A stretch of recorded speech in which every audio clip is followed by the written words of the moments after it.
오늘은 고린도전서 6장 1절에서 11절 부끄러운 송사입니다. 오늘 본문을 읽어보면요, 바울이 약간 상기된 듯한 그런 느낌을 받게 되죠.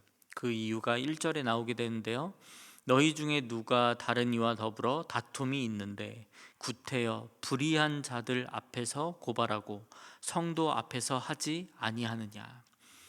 고린도 교회 성도들 간에 문제가 생겼습니다. 그런데 고린도 교인들이 세상 법정에 소송을 제기했던 것이죠.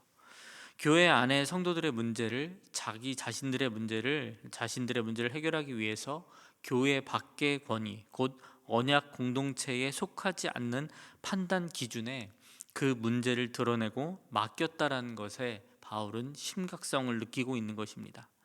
게다가 세상 법정이요, 공정하지도 않은 그런 재판소였습니다. 법에 대하여서 엄격하게 중립적이지 않았기 때문이죠. 사회적인 지위와 경제력에 의하여서 판결에 상당한 영향을 미치고 있었고, 공개 재판을 한다고 할지라도 일종의 사회적인 과시의 장이 되기도 했다라고 합니다. 이런 곳에 교회의 문제를, 성도의 문제를 소송을 제기했다라는 게 바울은 받아들일 수 없었던 것이죠. 그리고 2절에서 너희가 알지 못하느냐, 이 단어는요, 이 원어에서는 감히 너희들이 그것을 했느냐라는 그러한 질문입니다. 누가 감히 세상의 법정에 소송을 하였는지를, 이렇게 잘못된 행위를 누가 감히 하였는지를 강하게 책망하고 있는 것입니다. 왜 바울은 이렇게까지 흥분한 모습으로 책망을 하고 있는 것인가? 그것은 구별되어 있었기 때문에 그렇습니다. 성도는 세상과 다른 공동체에 속한 사람입니다. 2절과 3절을 보시면 성도가 세상을 판단할 것을 너희가 알지 못하느냐? 세상도 너희에게 판단을 받겠거든 지극히 작은 일 판단하기를 감당하지 못하겠느냐?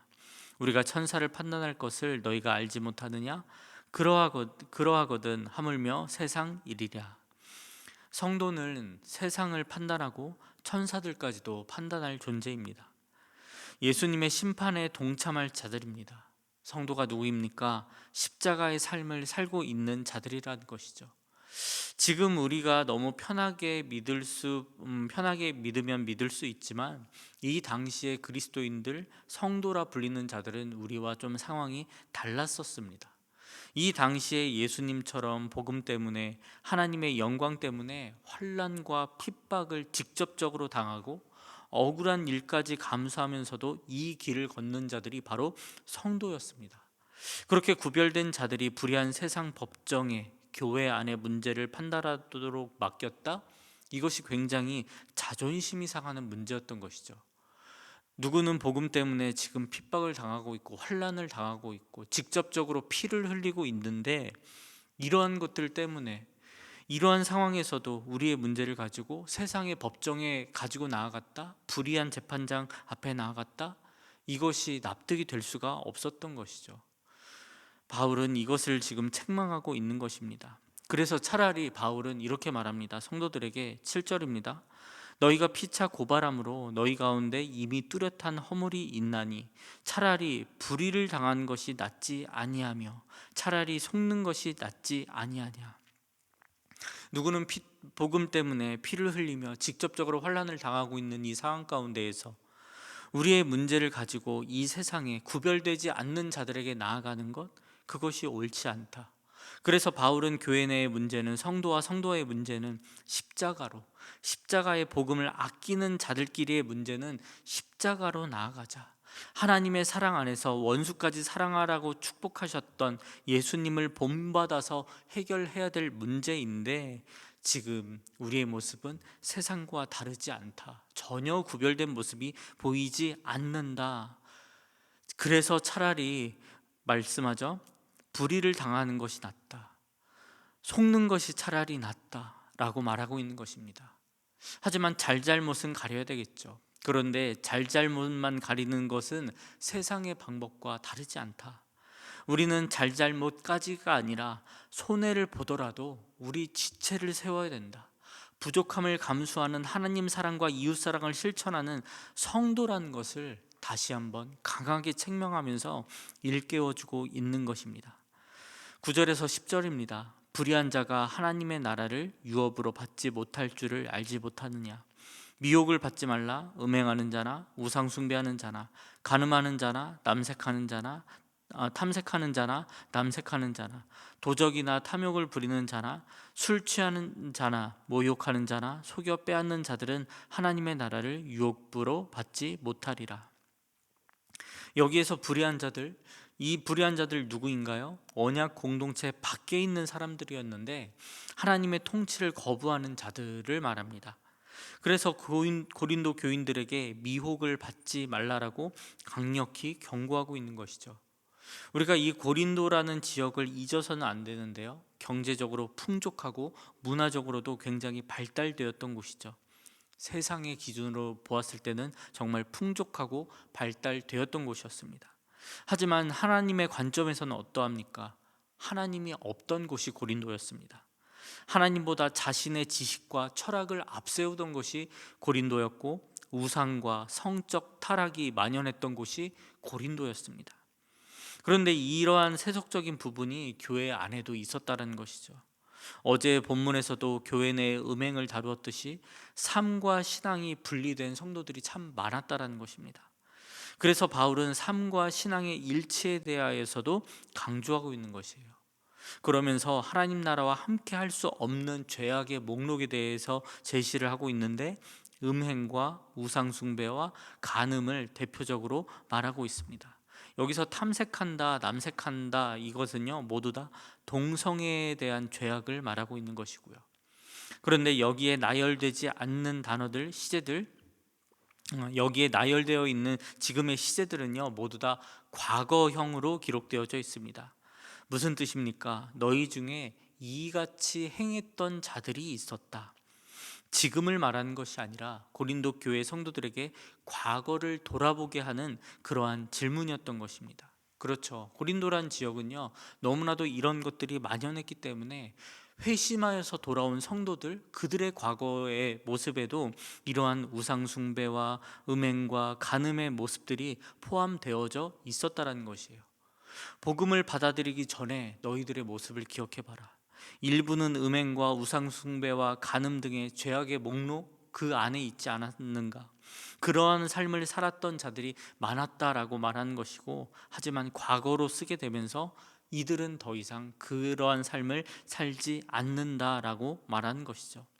그런데 지금 말씀을 떠난 정의를, 사랑을 잃은 정의를 행하는 성도들에게 과거의 그 죄, 지금 너희들의 행실 같은 죄악, 그 죄가 너희들이 행했던 그 죄악된 모습들이 회심했지만 너희들이 지금 행하고 있는 모습이 그 죄악과 같다라고 말씀하고 있는 것입니다.